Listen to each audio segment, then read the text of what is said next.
नमस्कार विद्यार्थियों, आज के प्रथम वर्ष की कक्षा में आप सबका पुनः स्वागत है।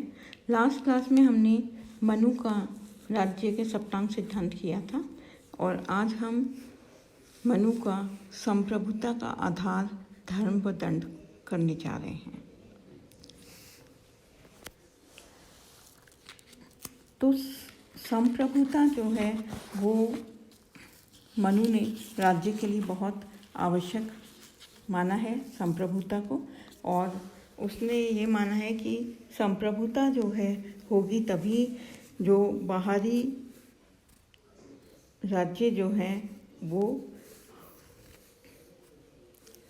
आंतरिक हस्तक्षेप नहीं कर पाएंगे, और इसलिए संप्रभुता जो है वो बहुत ज़्यादा इम्पोर्टेंट है।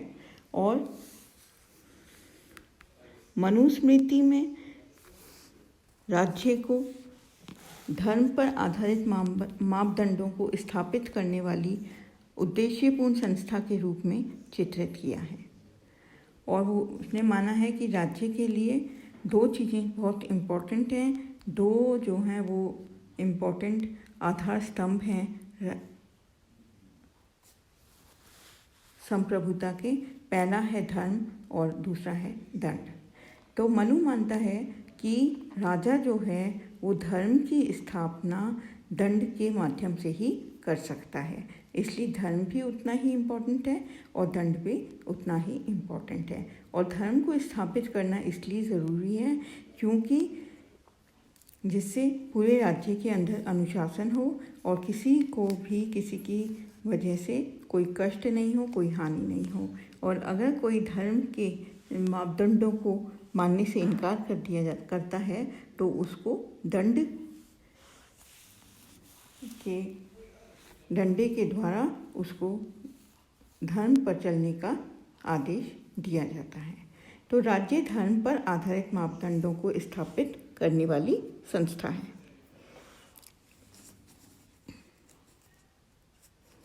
मनुस्मृति में धर्म और राज्य को परस्पर निर्भर माना गया। राज्य धर्म पर निर्भर है क्योंकि उसका अस्तित्व धर्म के प्रवर्तन के लिए है। धर्म राज्य पर निर्भर है क्योंकि राज्य के संस्थागत माध्यमों के बिना धर्म का सुरक्षित रहना असंभव है। तो धर्म के नैतिक बल को व्यवहार में लागू करने के लिए किसी भौतिक अवलंब की आवश्यकता होती है, और ये भौतिक अवलंब जो है वो उसने दंड को माना है मनु ने। और ये दंड ही है जो धर्म को बाध्यकारी रूप में प्रवर्तित कर सकता है। राज्य को इस बाध्यकारी बल के प्रयोग के लिए अधिकृत किया गया है।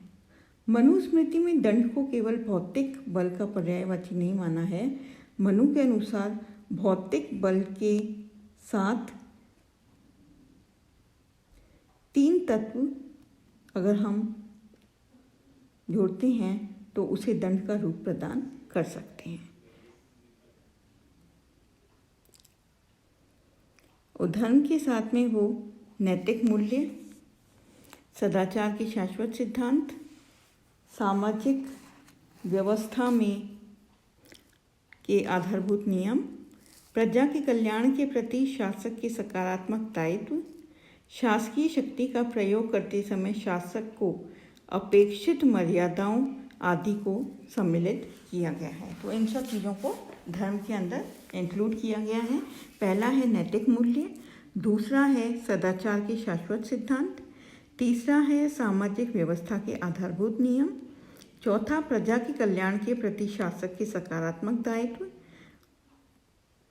और पांचवा है शासकीय शक्ति का प्रयोग करते समय शासक से अपेक्षित मर्यादाओं आदि को सम्मिलित किया गया है। तो ये सब धर्म है। तो वहाँ पे मनु के समय में जो धर्म होता था उसका संप्रदाय से मतलब नहीं था, उसका मतलब था ड्यूटी से। अब वो कर्तव्य, और कर्तव्य जो हैं वो राज्य के प्रति कर्तव्य हैं।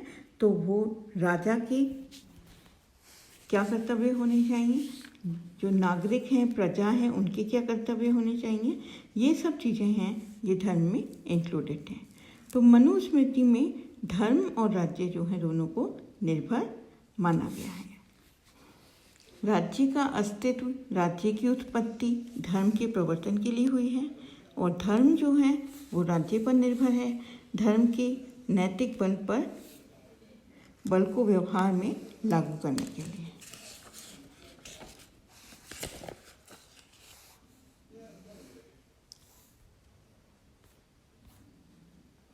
दंड भौतिक शक्ति के रूप में प्रस्तुत किया गया जो धर्म का बाध्यकारी रूप से प्रवर्तित कर सके। राज्य बाध्यकारी बल को प्रयोग करने के लिए अधिकृत किया गया है। अब दंड की ओर अगर हम ध्यान दें तो हमको पता चलेगा कि भौतिक तत्व के साथ में 3 तत्व उसे दंड का रूप प्रदान कर सकते हैं। किसको? धर्म को। धर्म के साथ में अगर भौतिक तत्व को जोड़ दिया जाएगा तो वो दंड का रूप प्रदान कर सकते हैं। पहला है इसमें नैतिक प्रयोजन, जिसके लिए बल का प्रयोग उचित ठहराया जा सकता है। प्राधिकृत निकाय जो नैतिक प्रयोजन के लिए भौतिक शक्ति के प्रयोग के लिए उत्तरदायी है। तो भौतिक शक्ति के लिए या दंड देने के लिए कौन उत्तरदायी है? वो राजा उत्तरदायी है। अगर हम प्रेजेंट सिचुएशन में देखें तो न्यायपालिका उत्तरदायी है। तो प्राधिकृत निकाय की एक तो आवश्यकता होती है दंड के लिए, दूसरा नैतिक प्रयोजन की जो भी कार्य धर्म के अगेंस्ट किया गया है वो क्या वास्तव में गलत है या किसी को परेशान करने के लिए किया जा रहा है, ये सब चीज़ें भी उसमें देखी जाएंगी। अनुलंघनीयता, तीसरा है अनुलंघनीयता, अर्थात भौतिक बल मात्रा या प्रभाव में कैसा हो ये भी देखना पड़ेगा, जिसे कोई भी व्यक्ति या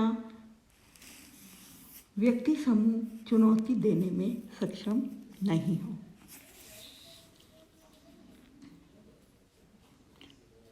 तो राजा जो है वो दंड का स्वामी नहीं माना गया है, मात्र अभिकर्ता है। और अगर गलती करने पर अगर राजा की तरफ से अगर गलती होती है, राजा अगर गलती करता है तो राजा को भी दंड दिया जा सकता है।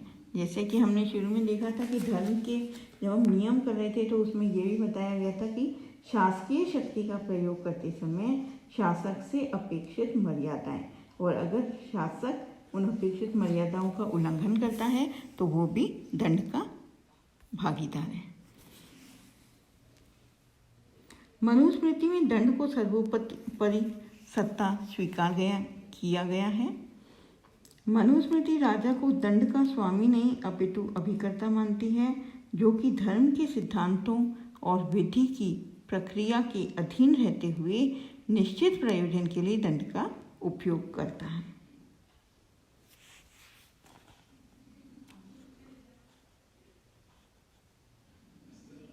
मनु ने स्पष्ट कहा है कि राजा द्वारा धर्म के विरुद्ध किया गया दंड लोक में उसकी अपकीर्ति का और परलोक में उसके नरक गमन का कारण बनता है।